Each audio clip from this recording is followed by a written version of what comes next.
Hi, I'm Anna Kate Marsh, and I am sitting on my porch in a rocking chair at 10:30 at night because I severely avoided this whole scenario, which is hilarious because that is what this story is about. um, I think for question one, this story is about a child who was unable to play the role that was expected of her in her family of origin.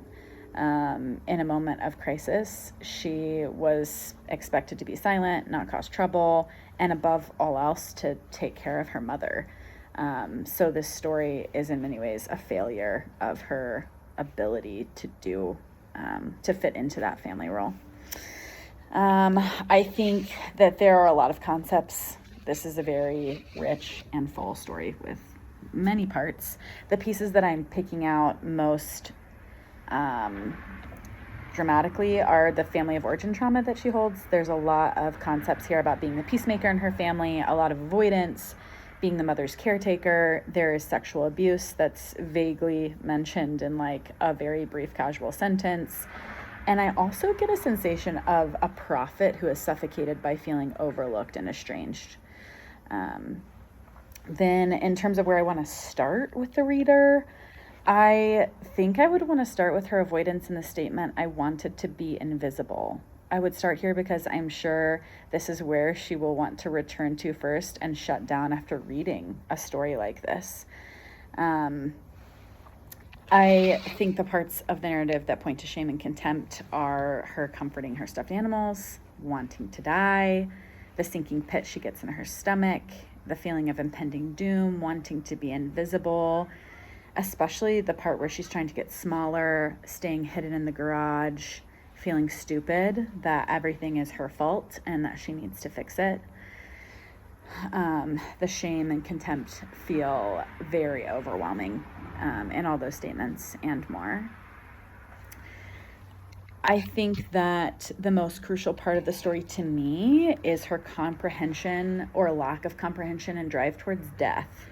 I work as a crisis social worker part-time with adolescents and even young children, as young as, I think I've seen as young as 6 before, who are suicidal and want to die. Very similar to this story. She's 9 years old and says in the story, I wanted to die.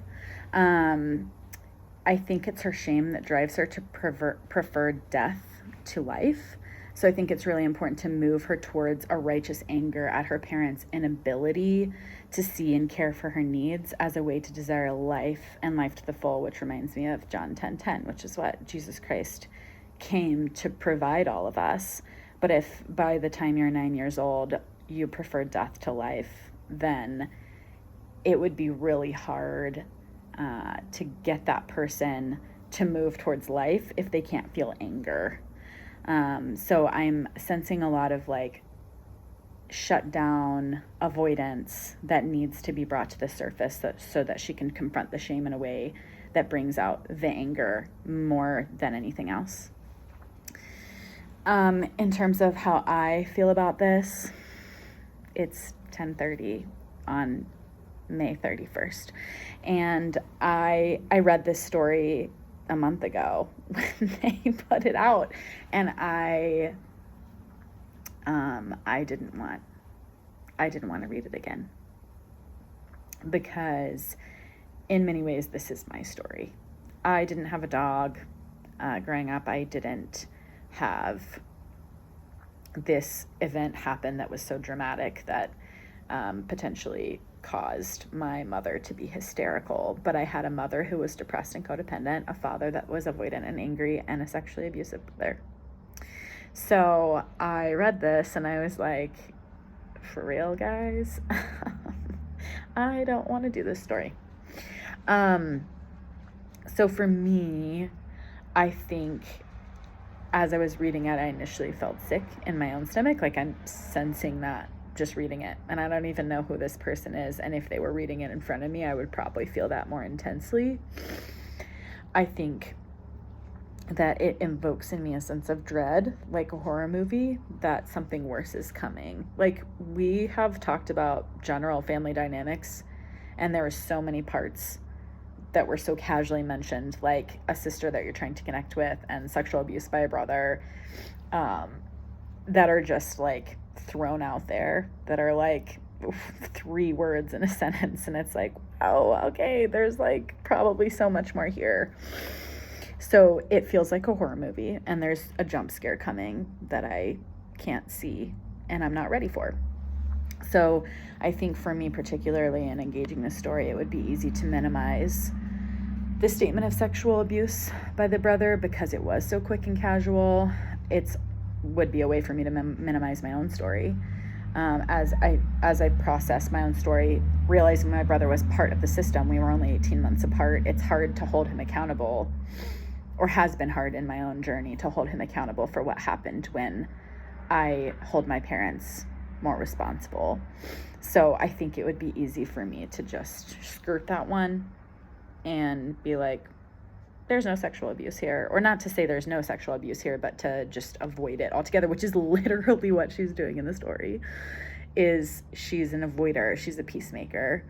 And so that would probably reenact some of those avoidant parts if I wasn't able to name that she stated there was sexual abuse, at least in some part. It might not be the whole part of this story, but to bring that out and notice it so that we could maybe re-engage it or engage a different story related to her brother at a different time. I also probably would stay away or shy away from the potential harm of the absent and angry father. I even catch my breath as I say that because of my own discomfort looking back at my father who was this way. It's easier for me to avoid than confront, and this story would require a boldness in me to facilitate which is something that I'm working towards. I think I said it in one of my short answer questions, is that something that I'm continuing to work on, is I avoid in sessions with clients. They say things and I avoid because I am the peacemaker and I am supposed to be the person. I'm the middle child of 7. I'm supposed to be the one that protects people from harm, which is also why my entire family is in finance and I'm the only therapist in social sciences that went into social sciences. So it's just kind of comical how family of origin leads you to where you are, and I'm deeply glad to be a therapist, but that's what also can cause me to avoid rather than confront things in people that I see. So I would need to be really aware of my own potential to avoid the very crucial aspects of this story because of my own discomfort. How would you imagine the reader showing up in group? I imagine they would be avoiding eye contact with the group, looking down, trying to place their body in a way that becomes small, disconnect from their emotions when reading it off the page as if they were numb. That's just probably what I would do. Maybe I'm even projecting that onto this story because I feel it's so relatable to me. I would not want to cry. I would want no one to see that I am weak in this moment. So where I would want to start with this person is by bringing their body into the room. I would want to try and do some somatic work around where is your body, and let's just start there. You're avoidant and wanting to run, and I relate to that. So let's just sit here for a minute and not run and see what comes up. And then as the participant is able to bring their body into the room, I would want to try and gently coax that little girl in the garage to be seen and held and comforted by more capable and caring caregivers in the group that are witnesses to her pain and her trauma in this story.